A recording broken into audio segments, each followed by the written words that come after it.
We'll guide you through how to fix USB file transfer not working from an Android to a laptop or PC. If you find this useful, then consider subscribing and liking the video. This can be a frustrating problem as you're wanting to go and transfer files. Now, this may be not working a different way. For example, it may not be showing up in a file explorer or facing another problem. But hopefully with help this guide, we're going to go and get it working. So let's get started. So first of all, we're actually going to come onto the device. So make sure you've plugged it in, as you can see, and you're going to go and drag down at the top. Now in here, you need to go and find the option for USB 4. As you can see, there it is. Now go and tap on it, and you want to make sure it's set to transferring files. Go and see if that solves it. Now if you find the option isn't even showing up, let's try another method.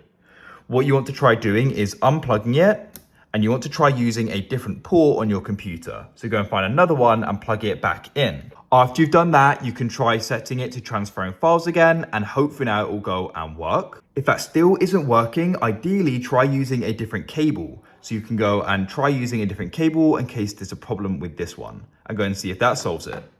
If it still doesn't, what we're gonna do is we're going to come to the bottom of our computer, and you want to go and click search, go and type in device manager. So you want this option here and go and click on it.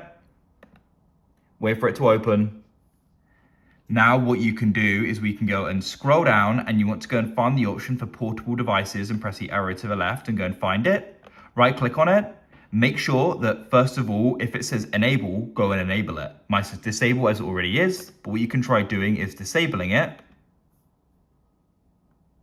Then right clicking it again, and you can try enabling it. Like that. Now go and see if you can go and get the file transfer to go and work. Hopefully it will.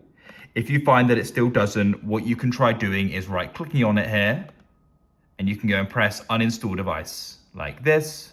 Then what you can do is you can go and unplug the device, and you can go and restart the computer. So press the button at the bottom, and we can go and press restart and press restart. Come onto the device and tap and hold the side button, and we can go and restart this as well. Now what we can do is go and wait for these both to restart, and when they do, plug it back in, and hopefully now it will go and work.